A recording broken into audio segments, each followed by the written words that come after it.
अस्सलाम वालेकुम प्यारे बच्चों।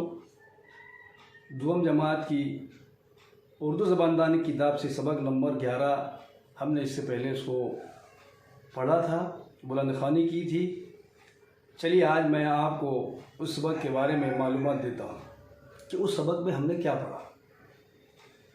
मेरे प्यारे बच्चों, लाल बहादुर शास्त्री ये हमारे मुल्क के दूसरे नंबर के वज़ीर आज़म थे। हमारे मुल्क का एक बहुत बड़ा ओहदा है वज़ीर आज़म का। तो पहले वज़ीर आज़म पंडित जवाहरलाल नेहरू थे। जब हमारा मुल्क आज़ाद हुआ तो सबसे पहले जो वज़ीर आज़म बने वो पंडित जवाहरलाल नेहरू, जिनको हम चाचा नेहरू कहते हैं। लेकिन दूसरे वज़ीर आज़म जब जो बने वो लाल बहादुर शास्त्री थे। अब हम इनके बारे में पढ़ रहे हैं। तो प्यारे बच्चों, ये मुग़ल सराय के बड़े गरीब ख़ानदान में पैदा हुए थे। इनके वालिद का जो नाम था वो शारदा प्रसाद और इनकी वालिदा का नाम राम दुलारी देवी था। ये अपने माँ बाप के एकलौते बेटे थे। लेकिन हुआ ये कि जैसे ये 2 साल के हुए कि इनके वालिद साहब का इंतकाल हो गया, वो वफ़ात पा गए। अब माँ और ये इकलौता बेटा था, इसलिए माँ ने इनको अपने साथ लिया और अपने मायके में यानी लाल बहादुर शास्त्री के ननिहाल में, ननिहाल किसे कहते हैं? नानी का गांव, और ददीहाल दादी के गांव को कहते हैं। तो माँ ने इनको लिया और उनकी वालिदा यानी इनके ननिहाल में वो चले गए। अब वहाँ पर ये गांव में बच्चों के साथ खेलते, नदी में जाते, वहाँ पर तैरते और पढ़ने लिखने में मेहनत करते। ये कहा करते थे कि मैं खूब मेहनत से पढ़ूंगा। हुआ कि दूसरे गांव में जो नदी पार करके एक यात्रा भरती थी जिसको हम जतरा भी कहते हैं। सारे बच्चे गए, दोस्तों के साथ ये भी गए।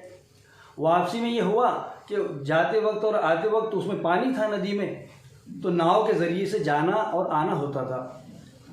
अब वापसी में सारे बच्चे नाव के ज़रिए से वापस आ गए, लाल बहादुर शास्त्री उसमें थे ही नहीं। लेकिन ये हुआ कि बाद में बच्चों ने देखा कि लाल बहादुर शास्त्री नदी में तैरते हुए आ रहे हैं। क्यों? क्योंकि उनके पास नाव वाले को देने के लिए पैसे नहीं थे, इसलिए उन्होंने नदी को तैर के क्या किया? पार किया। गांधी जी की तकरीर को सुना। उस वक्त हमारा जो मुल्क था वो अंग्रेज़ों का गुलाम था, यानी अंग्रेज़ हमारे मुल्क पे राज करते थे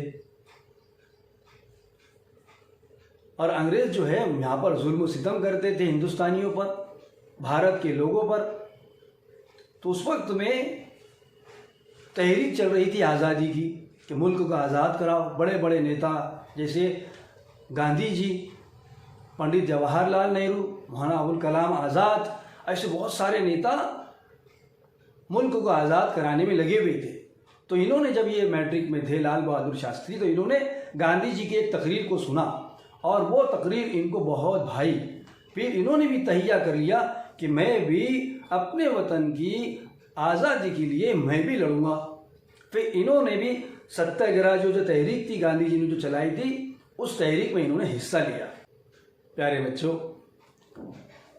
हमारे जो मुल्क के पहले वज़ीर आज़म थे पंडित जवाहरलाल नेहरू, ये इनको बहुत चाहते थे क्योंकि इनके अंदर सलाहियतें थी, बड़े ज़हीन थे, होशियार थे। अब ये हुआ कि जब भारत के वज़ीर आज़म पंडित जवाहरलाल नेहरू के बाद जब ये वज़ीर आज़म बने तो इन्होंने मुल्क की तरक्की के लिए बहुत सारे काम अंजाम दिए। ये 18 माह तक, 18 महीनों तक ये वज़ीर आज़म रहे। इनका एक नारा था जो हम सबको याद है, जय जवान जय किसान। क्योंकि हमारे मुल्क के अंदर किसान यानी खेती बाड़ी करने वाले लोग ज़्यादा हैं और ऐसे ही हमारे मुल्क की हिफाजत जो करते हैं वो हमारे मुल्क के फ़ौजी होते हैं। तो इसलिए इन्होंने जो नारा लगाया, जय जवान जय किसान, और फिर इसके बाद 18 महीनों तक इन्होंने वज़ीर आज़म की कुर्सी को संभाला उसके बाद ताशकंद में इनका इंतकाल हुआ। प्यारे बच्चों, ये थे हमारे लाल बहादुर शास्त्री। इनके बारे में हमने मज़ीद जो है मालूमात हमने जो हासिल की है। अब चलिए यहाँ पर हमारा ये सबक इख्तिताम को पहुँचता है। मैं आप लोगों से इजाज़त चाहता हूँ। ठीक है।